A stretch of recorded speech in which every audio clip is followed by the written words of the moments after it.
Hey, welcome back to the Commanders Declassified podcast, your home for all things Washington Commanders. We are back tonight with another deep dive. If you've been with us since the beginning, you know we love to call these the Declassified series. And tonight we're opening that declassified file for Kain Medrano, the 6th-round pick out of UCLA. This is a very, very intriguing pick and prospect. And by the end of the show tonight, you will know exactly why the Washington Commanders picked this fella, because I'm telling you, there's a lot to know about him. Before we jump in this episode, make sure if you're listening, go ahead and hit that subscribe button. No matter if you're listening to us on audio, YouTube, Amazon, Spotify, Apple Music, Google Cat, Chromecast, whatever all that other stuff is. We're everywhere. Make sure you're locked in. Hit the subscribe button so you can stay tuned when we drop other episodes just like this. And don't forget to go out and check out last week's episode on J.O.K Krosky Merritt. A lot of people really tuned in and love that one, and you guys are going to love this one even more. All right, let's get into it, fellas. Kain Medrano. He was the 205th pick of the 2025 NFL Draft. That is the 6th round. This dude is 6'3", 222 pounds, runs a 4.49 40, a 9.75 RAS score. Now, we all know Adam Peters loves RAS score players. If you ain't good on RAS, you ain't going to be on Adam Peters' team, point blank, period. Not as his draft pick. No way. Kain Medrano is at the top of the top, creme de la creme of athletes, especially at the linebacker position. And we're going to talk about some comps later. Eric and Mike got some good things for you there. Now, let's talk about his background. The first thing that you know when you listen to anything that Kain Medrano says is that he is a highly religious individual. He relies on that spiritual background to get him through any hard times. I have no doubt that it's going to help him in the NFL as well. He also likes to go to his grandmother for advice and her cooking as well. He says she's a better cook than his father, but his father can throw down as well. Let's talk about college a little bit. He was in college for 6 years. You're like, dude, how can that happen? Well, remember, he started college in 2019, was a redshirt, and then what happened in 2020, y'all? We all know COVID came, and COVID gave a lot of folks additional eligibility in college. He took full advantage of that. During the draft process, he talked to all 32 teams. What I want you to know about that is the NFL was talking to him about being a Sam and a Will linebacker. Teams were telling him they really liked him in those positions. He was obviously the fastest linebacker at the scouting combine. This dude is Mr. Everything when it comes to sports. This guy was all state in track, football, basketball. Did the rodeo thing. He's from Colorado, right? Born and raised on a farm. I don't know about born, but raised on a farm. The guy was a rodeo dude. There's absolutely nothing when it comes to athletics that this guy cannot do. He was a 3-year, two-way starter in high school. Think about that. For 3 years, he was basically Travis Hunter in Colorado at the high school level. Dude was amazing. He played safety as a sophomore in high school. He also played, get your list ready, wide receiver, running back, safety, free safety, defensive back, punter, the punter, and he was a punt returner in high school. He literally did it all. Kain Medrano is, I don't know, Bradley Cooper, because this guy is absolutely limitless. There's just nothing that this guy can't do. And let's talk about what he's going to do in the NFL a little bit. And Mike, I'm going to throw it to you to talk to us about like his play style and system fit, so on and so forth with Kain Medrano. So his play style, I'm not going to lie, he's inconsistent. It's a reason he was drafted in the 6th round. I have to get that out the way first because just want everybody to temper their expectations a little bit. Like, we see the film, we see the tape, we like what we see, but he was a 6th round draft pick for a reason. I think the two things that brings him down is his physicality and his tackling technique. He's just not good at that. But his style is so fun to watch. It's like free. It's like he's just flowing. He's gliding over the field. When you think linebackers, you think mean, nasty, hard-hitting linebackers, but it's 2025, y'all. They throwing the ball everywhere. They're throwing it underneath. They're throwing it over top. You need to be able to cover. This dude is I never, for a 6th-round pick, he shouldn't be this good at covering as a linebacker. And his system fit. He's easily a weak side linebacker in the 4-3. Like, easily, straight up and down. You put him out there and just let him be free, honestly. I'm not saying give him no assignments, but if you put him in there expecting to like hold the edge in the running play, you're using him wrong already, bro. You leave him in on passing downs. You bring him in on 3rd and longs, obvious passing situations, and just tell him lock in a zone, lock in the area. If the ball comes there, if a receiver comes there, shut it down. And looking at the tape, that's what he does perfectly. So he's a free-flowing, very fast linebacker. He's not physical, but if you put him in coverage, it's curtains. He's going to do his job. I have no doubt that he can do that. Well, you know, it's very interesting. I'm not going to spoil the show here, but just talking about where he fits and the positions he might play and where they like him versus where I think we see him or he sees himself is something we'll certainly get to. Let's talk about college productivity, Eric, and then some of your NFL comps and a pro outlook from you, please. Yeah, well, my first comp isn't necessarily NFL. It's actually Michael Rooker, the actor. Google him. If you color Zane blue or Kain blue, he looks just like Yondu from Guardians of the Galaxy. This is a true story. I'm gonna send you guys the pic. So that's number one. We're gonna get that out of the way. But wait for your reaction. See, you know it's true. Looks just like him. Young Merle from The Walking Dead. That's who he looks like. Anyway, as far as college production, he got better every year. He was, like you said, he was a 6-year college player, redshirted year one, kind of pedestrian. Well, didn't really do much his first year playing, only 5 tackles. And, progressively got better throughout his college career. His final year, he had 73 tackles. He had a pick 6. He had 2 interceptions. He had, let's see, I'm trying to pull up his stats now. I just was off my screen because I was Googling pictures of Yondu. Sorry. Yeah, his college numbers, he looked great his senior year. 72 tackles in 12 games, 11 tackles for loss, 1.5 sacks, 2 interceptions with a pick 6, 4 pass breakups. His junior season, 2023, 56 tackles, 7 tackles for loss, 2 sacks, 2 pass breakups, and a forced fumble. So he improved every year. So that's a good outlook for him. He also played in every game his last 2 seasons, 25 games, 25 out of 25 are games. So he seems to be pretty reliable physically. He's able to stay healthy. A lot of that is because of the way he tackles. Now let's get into some of the comps. You know who he tackles like, and I'm not comparing him. This isn't my comp for him, but his tackling style reminds me of Zach Cunningham. Just the way he always goes high and he always just he gets you around the shoulder pads and just kind of falls. It's similar to Zach Cunningham. Cunningham's way more effective because he's bigger and stronger. But that is one person he looked at. I actually had to look up some player comps.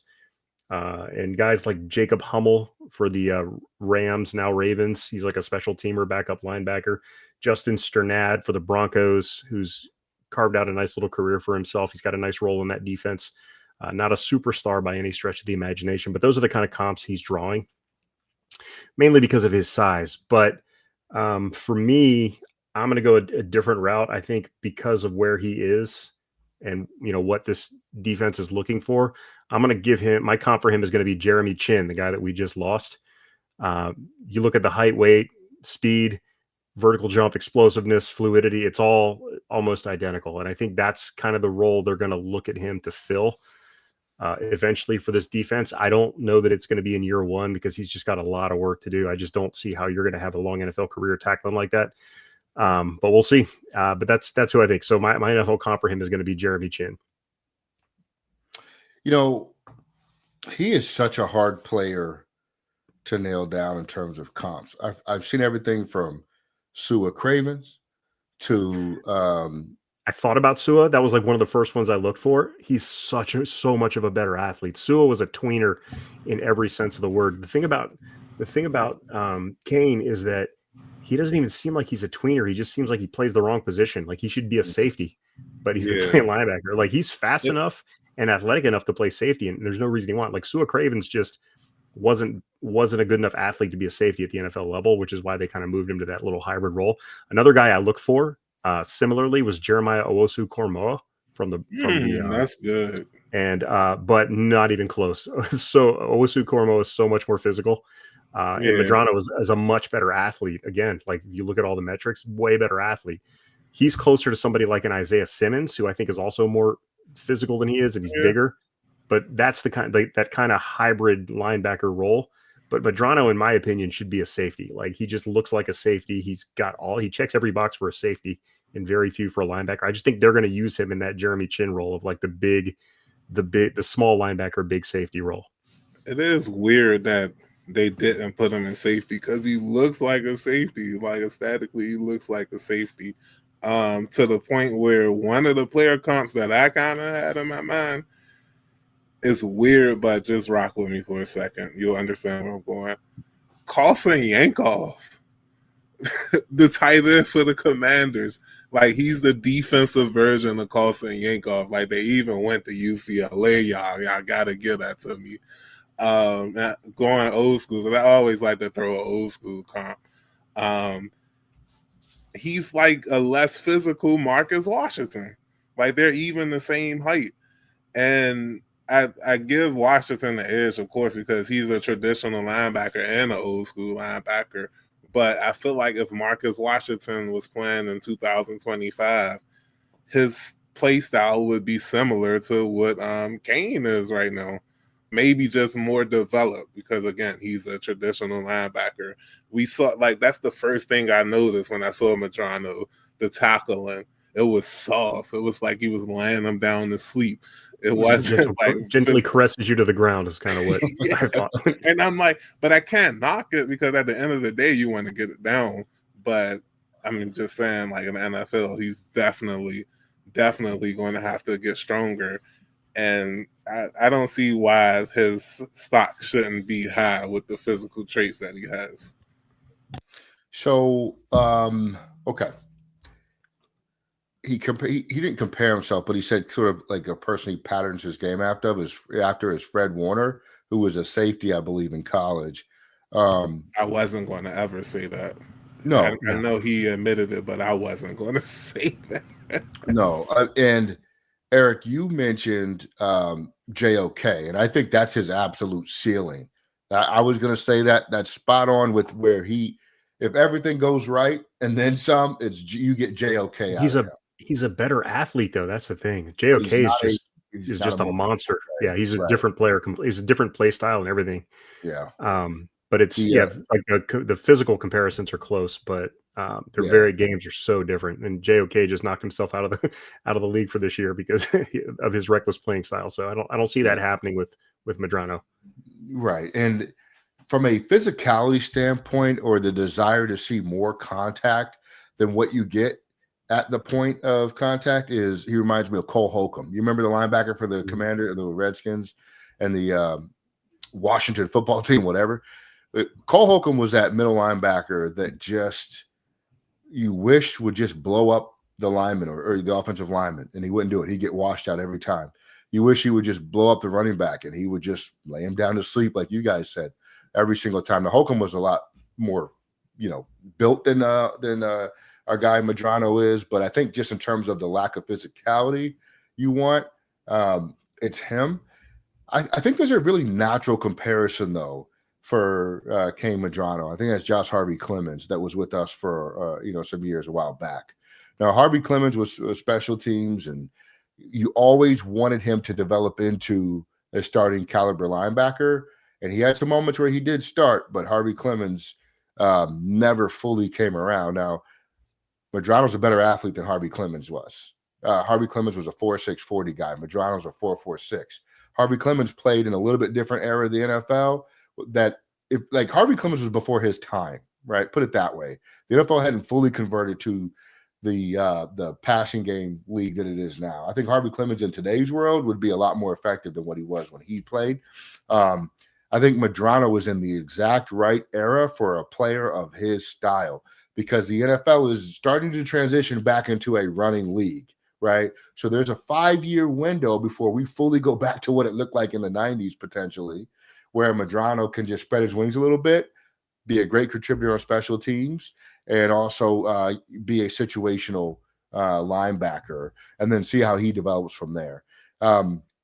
Which is actually going to take me to my next point in terms of like his potential to start in 2025. I think day one, he definitively starts on special teams. He's too athletic to not do that. Um, what concerns me about that is just simply getting the ball carrier on the ground. I think he can do it. He's a wrap up and roll kind of tackle, like the alligator roll kind of tackler. Good enough on special teams, right? You don't have to blow somebody up on special teams to be effective. I think he can do that and be highly effective. In terms of on the field during meaningful downs early in the season, I don't really see that. Maybe here and there, but when you go back and you look at the depth chart of the Commanders right now, I'll actually pull it up for you. Who are you taking off the field to put him on it, right? That's always a question you have to ask yourself when you're talking about putting rookies and young guys on the field. So in the secondary, are you taking Will Harris off the field to put in Medrano? No. Are you taking Quan Martin off the field to put in Medrano? Not necessarily. Are you taking Lattimore off? Are you taking Sanders off? You're not doing that, right? Are you taking Troy Amos off the field? Probably not. So who's coming off the field unless you're saying, hey, I'm going to take Bobby Wagner off potentially, and I have Luvu and Medrano on there in obvious passing situations? Maybe. Then you also have Dominique Hampton. And so we do have that Sam linebacker, but we don't always use it, right? Last year we had 2 linebackers. A lot of times we 5-man fronts, things like that. So it'll be very interesting to see what we do and how the coaches use him. I just don't expect him to get a lot of playing time early on in the season unless there's injuries. And truthfully, like I think his rookie year is going to be primarily special teams right now. And there's absolutely nothing wrong with that. And as he develops, and depending on how the season goes, if the season happens to get away from us, you could probably see him playing in passing situations a lot more. But if it's like last year and every game is meaningful, I would not bank on him seeing a lot of time his rookie year in the NFL. Yeah, I can see the only role I can really see for him early on is like 4th down and 18. Like then maybe. But outside of that, like it's too raw, and you've got other guys who are probably going to be ahead of him on the depth chart. I'm actually very curious about Dominique Hampton because he's a similar build, similar skill set player to Medrano. We'll just have to see what he has to offer, if anything, or if Kain can beat him out. Yep. And I think Dominique Hampton we talked about him a lot last year. They're both the same age, by the way. Medrano is 24, given the fact that he was in college for 6 years. Very similar build, 6'3", 220 versus 6'4", 220. Yeah, it's going to be super interesting. And what's funny is Hampton was a safety that they're converting to linebacker, and I think they're going to move Medrano to safety. Right. So we'll see. Right. It'll be very interesting. All right, Mike. What does Medrano bring to the linebacker position that the other linebackers don't already have?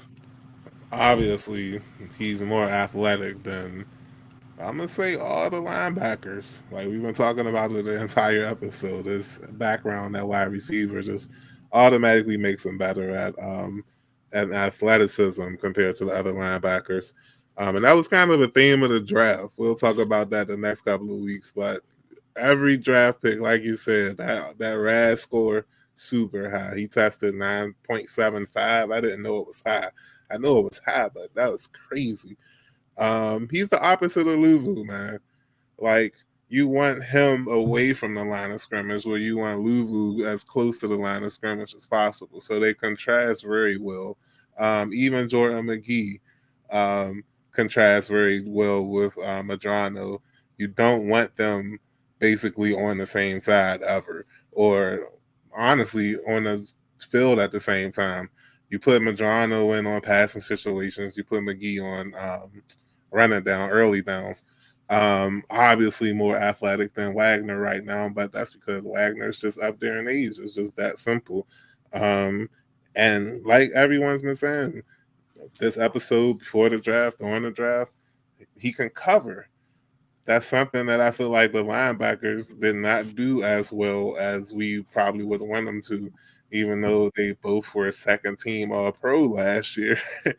I just felt like they lacked it. They lacked consistency in covering players, and I think Medrano can develop into that.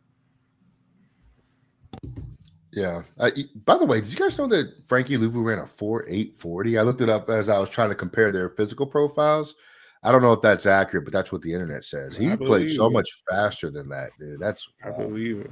Because sometimes it's just that intensity that makes it yeah. seem like he might be going faster than it actually is. Or maybe it just becomes a super saiyan at 1 o'clock on Sundays. Who knows? You never know. Absolutely. Okay. Eric, why do you think that Adam Peters chose him over other available options in the draft?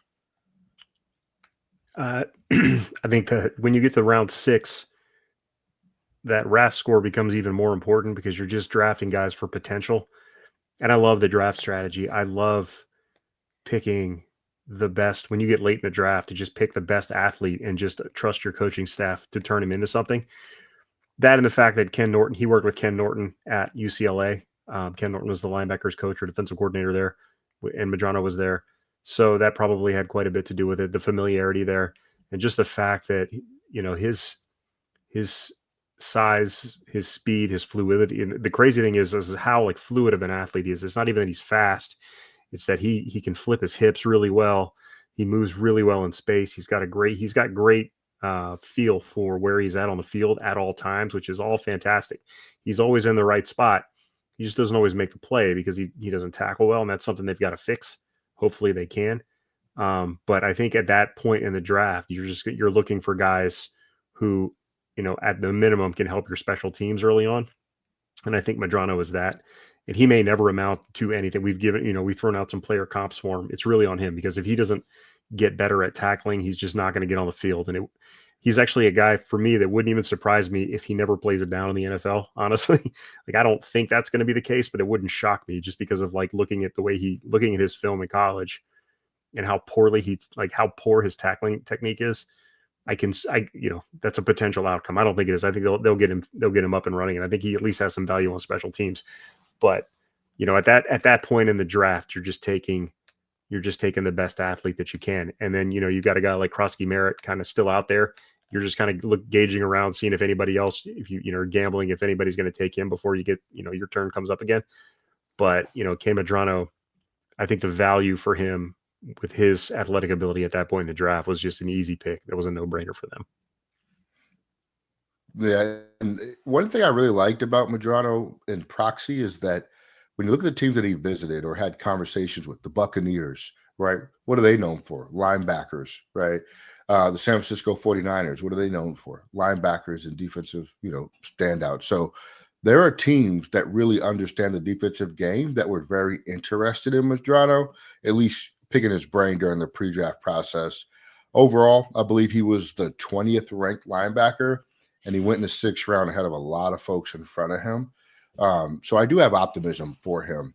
And we'll get into like what we think he'll be in the pros, especially this season, in just a second. But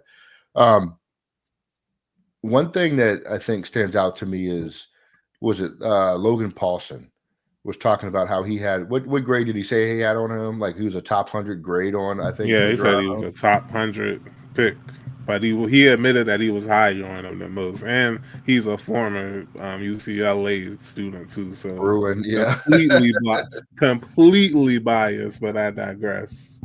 Yeah, very much biased, but I think at least he saw him and noticed him on film. I'll take that any day of the week. Eric, go ahead. So, like, you kind of gave us your prospects. I think you said worst case scenario, he doesn't play a down, especially not on regular football or regular downs, non-special downs. But rookie year wise, what's your projection of him during the rookie season? I'm not expecting a lot. I think his rookie year may mirror something like Dominique Hampton's was last year, where I think he was a little bit injured, so maybe not quite. But I think he sees special team snaps pretty much exclusively if he's on the active roster at all. And, you know, maybe down the line he starts making a few plays, but first year projections, I can't give him more than like 5 tackles on special teams. 5 tackles on special teams a lot, by the way. But I mean, I don't see him being like a regular fixture on the defense at all.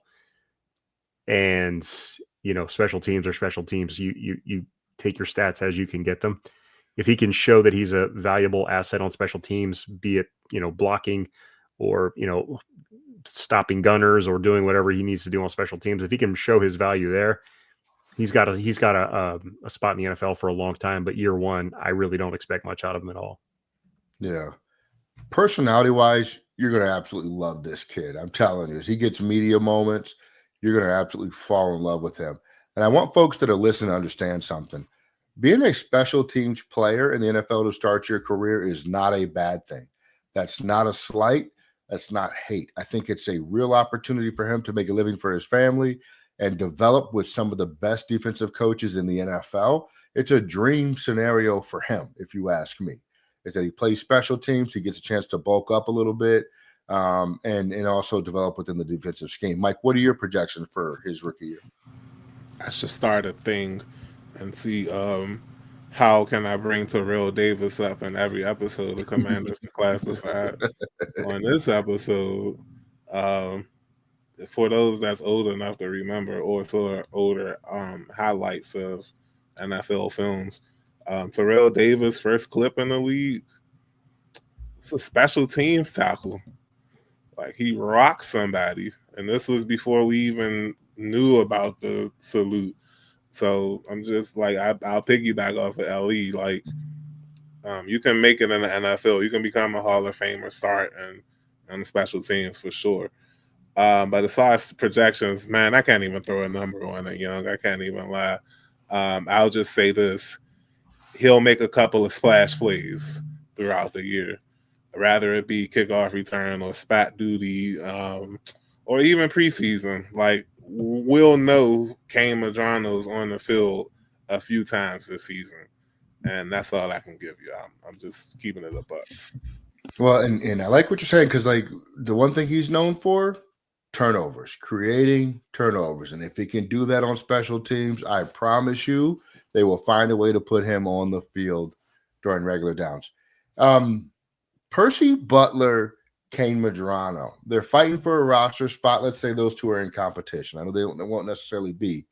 Eric, who are you keeping, Percy or Kain? I'm going to keep the guy who was drafted by this regime, most likely. So, and who's younger. Okay. I'm just trying to find. I don't know who that is. You tell me, but that's who I would keep. Yeah. Well, from an age perspective, they're the same age. Yeah, that's actually true.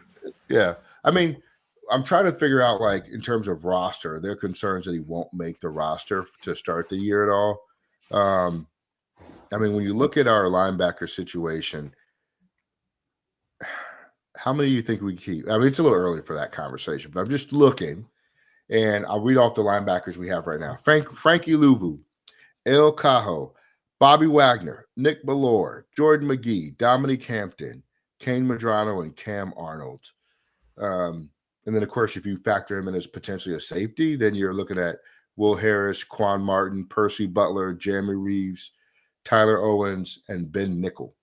But Tyler Owens is another guy that had some opportunity last year that I think could excel a little bit more this year. And yeah, I don't know. It's interesting because it's kind of crowded at positions he might play in. And I don't think we're going to keep that many linebackers on the roster. So he has got to be a special team standout to really be impactful on this team. I think he knows that, right? And then, of course, Ken Norton and that whole connection. And it's out there. The script is written. He just has to go fulfill it and be an excellent special teamer for this team. So, all right. Final thoughts on Kain Medrano, Eric? I think excited isn't the right word, but intrigued is how I feel about him. I don't know. I'm excited about Krosky Merritt. I'm intrigued by Kain Medrano. Very curious what he turns into at the NFL level. Absolutely. Mike, what about you? Knowing the connection to Norton, like you all mentioned earlier, knowing Dan Quinn's backtrack with defensive players in general, let alone linebackers, Like you all said, if he wants it, the opportunity is going to be there. Maybe not this season, but next season, Wagner might not be here anymore. There's another linebacker I think that was on expiring contract that may be gone. So there will be space next season if he can make it through this season. I'm highly optimistic. My head is to the sky. Yeah. Worst case, practice squad. Best case, I think he's a strong special teams contributor this year, and then working hard towards his future. Um, the thing that he has going for him, you talked about it. The defensive coordinators and the assistants on the defensive side can coach up just about anybody. Remember, Adam Peters and his late round picks. Those late round picks from Adam Peters seem to always find a way to contribute. Maybe Adam Peters does see a little Fred Warner in him, right? You never know. That's why he brought him here, right? Because Adam Peters is part of that whole 49er staff that had a lot of those guys on it. But his late round picks usually have a good chance at making the roster. So we're all pulling for Medrano. I think he's a special athlete. Let's see if he can turn that into being a special NFL football player. All right. Commanders Nation. This is Kain Medrano Declassified. Run the numbers up, tell your friends, subscribe, post it wherever you are on social media so everybody else can find it. Most importantly, like and comment. Turn on your notifications. Do all that to stay locked in with us, because next week we're going to come right back at you with another Declassified episode that you're not going to want to miss. Commanders Declassified, we are out of here.